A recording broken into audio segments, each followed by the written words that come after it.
안녕하세요 여러분, 성공합시다. 우리 삶에 있어서 항상 두어야 하는 것들이 있죠. 삶의 기준이기 때문에 꼭 해야 되는 것들이 있고, 그것이 없으면 우리 일상이 유지 안 되기 때문에 꼭 해야 되는 것들이 있어요. 생명 유지를 위해서요. 오늘 본문에서 그것이 무엇인지, 가장 중요한 것이 무엇인지 알려주고 있는데요. 한번 들어가서 보도록 할게요. 자, 우리는 지금 성막의 설계도를 보고 있어요. 성막 안에서 가장 중요하고 거룩한 공간이 지성소죠. 그 안에 언약궤가 있었어요. 그 언약궤 설계도에 이어서 이제는 성소에 비치될 거룩한 물건들에 대한 설계도가 주어지죠. 첫 번째로 언급되는 것은 거룩한 빵을 두는 상이에요. 이 상은 언약궤 다음으로 가장 중요하고 거룩한 성막 기구인 거죠. 그래서 언약궤하고 이 거룩한 빵을 두는 상은 레위 사람들이 운반할 때 유일하게 세 겹으로 포장하게 되어 있어요. 성소는 놀라울 정도로 구속의 순서와 의미에 따라서 만들어져 있는데요. 그 의미를 하나씩 한번 살펴볼게요. 23절, 아카시아 나무로 길이가 2자, 너비가 1자, 높이가 1자 반인 상을 만들어서 순금으로 입히고 둘레에는 금테를 둘러라. 자, 이 거룩한 빵을 드리는 상, 쉽게 우리는 떡상이라고 부르잖아요. 이 떡상은 하나님께 드리는 빵인 진설병을 올리는 상이에요.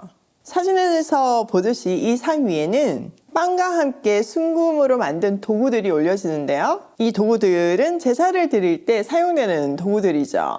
이 상은요, 언약궤처럼 아카시아 나무로 만들어졌고 그 위에 순금을 입히고 둘레에 금테를 두르게 했어요.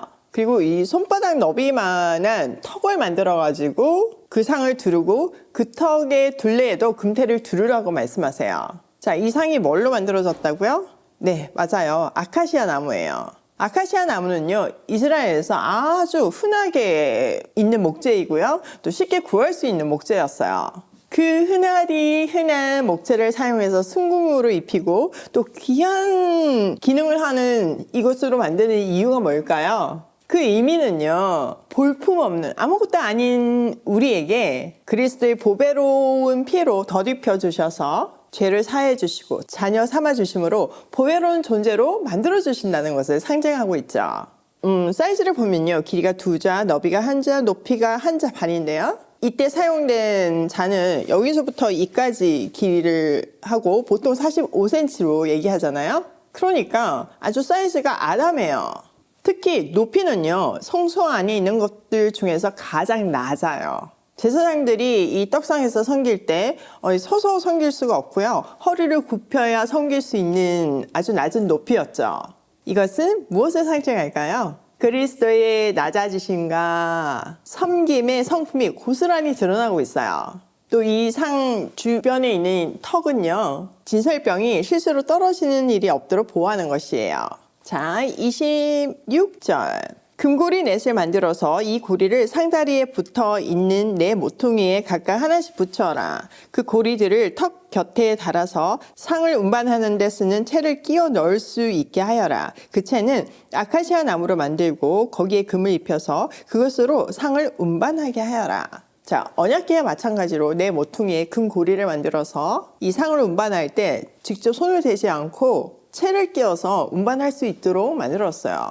이것은 거룩하신 하나님을 드러내는 목적이죠. 자, 29절. 상에 올려놓을 대접과 종지와 부어드리는 제물을 담을 병과 잔을 만들어라. 이것들은 순금으로 만들어야 한다. 자, 상 위에 올라가는 기구들을 얘기하죠. 이 모든 집기, 대접, 종지, 병, 잔은 다 순금으로 만들어야 했어요.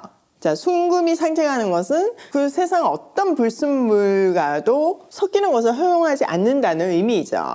30절. 그 상은 언약궤 앞에 놓고 상 위에는 나에게 바치는 거룩한 빵을 항상 놓아두도록 하여라. 이게 아주 중요한 주제 구절이에요. 자, 떡상의 위치는 어디 있다고요? 그림에서 확인하시는 것 같이 언약궤가 있는 지성소에서 나가서 북쪽에 위치하고 있어요. 그리고 그 상 위에 하나님께 바치는 거룩한 빵인 진설병을 항상 두라고 말씀하시죠. 자, 이 빵을 우리는 진설병이라고 부르잖아요. 진설병의 중요성은요, 시내산 언약을 상징하는 데 있어요. 모세를 비롯한 언약 체결단도 하나님과 언약을 맺고 나서 언약 체결 후에 하는 예식인 서로 음식을 나누는 그런 예식을 했잖아요. 그들은 하나님 앞에서 먹고 마셨어요. 이 빵도 그 사실을 기념하기 위해서 올려놓으라는 것이죠. 또 이 거룩한 빵은요, 그리스도를 상징해요. 우리 요한복음 6장 47절에서부터 한번 보시면요. 내가 진정으로 너에게 말한다. 믿는 사람은 영생을 가지고 있다. 나는 생명의 빵이다. 너희 조상은 광야에서 만나를 먹었어도 죽었다. 그러나 하늘에서 내려오는 빵은 이러하니 누구든지 그것을 먹으면 죽지 않는다. 나는 하늘에서 내려온 살아있는 빵이다. 이 빵을 먹는 사람은 누구나 영원히 살 것이다. 내가 줄 빵은 나의 살이다. 이것은 세상에 생명을 준다. 자, 이 말씀을 보면 예수님은 스스로를 생명의 빵이라고 말씀하세요. 하늘에서 내려온 살아있는 빵이라고 말씀하시죠. 또 이 빵을 먹는 사람은 누구나 영원히 살 것이라고 말씀하세요. 즉 오늘 본문에서 이 거룩한 빵을 항상 두라는 말씀은 우리 삶에 생명이신 그리스도를 항상 두라는 말씀이에요. 우리는 예수님을 다급할 때만 찾고 또 아쉬울 때만 간절히 찾는 그런 너무 안타까운 습성이 있잖아요. 그런데 그리스도는 그런 분이 아니라 항상 내 삶의 중심에 계시는 나의 생명이심을 우리 삶을 통해서 보여내야 한다는 거죠. 그 기준을 가지고 삶을 살아야 한다는 거예요.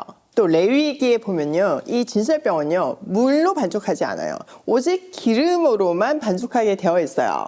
즉 성령의 기름으로 반죽하는 삶을 살아야 한다는 메시지가 담겨 있는 거죠.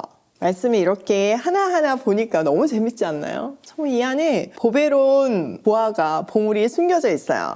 이 말씀을 오늘도 우리에게 주시는 하나님께 너무 감사하고 또 이 아름다운 자리에 우리를 초대해 주신 하나님께 특별히 감사한 날이네요.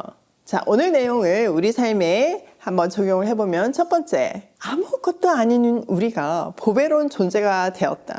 아카시아 나무는 널려 있었어요. 지금 우리나라도 널려 있잖아요. 근데 거기에 순금을 입히심으로 보배로운 존재, 보배로운 기능을 하게 하셨어요. 마찬가지로 우리도 그리스도의 보혈로 보배로운 존재가 되게 하심으로 보배로운 일을 감당하는 삶을 살라고 이 메시지를 주시는 거예요. 보배로운 존재로서의 삶 사실 거죠? 사랑 많이 받은 자녀는 숨길 수가 없잖아요. 그 사랑이 묻어나잖아요. 우리도 하나님의 사랑을 충만히 받았기 때문에 그 사랑이, 그 보배로움이, 그 존귀함이 묻어나야 돼요. 나 크리스찬이야 말하지 않아도 딱 알아보게끔 해야 하는 거죠. 두 번째, 항상 두어라. 자, 이 진설병을 항상 두라고 말씀하셨어요. 이 진설병은 뭘 예표한다고요? 네, 그리스도예요. 그리스도는 우리의 생명이시고 항상 우리 삶 가운데 있어야 해요. 구체적으로 그리스도가 우리 가운데 어떻게 임하게 할까요? 항상 어떻게 우리 삶에 둘까요? 맞아요. 말씀이 육신이 되어 이 땅에 오신 그리스도. 말씀이 곧 그리스도세요. 그렇기 때문에 우리가 말씀대로 살 때 그리스도를 항상 우리 가운데 두는 삶을 살 수 있는 거예요. 또 그리스도 자체가 이 땅에서의 삶의 모델이 되어주셨잖아요. 그분을 따라 사는, 그분의 카피품처럼 사는 그 삶이 항상 그리스도를 우리 삶 가운데 두는 삶이죠. 세 번째, 성령의 기름으로 반죽된 삶을 살자.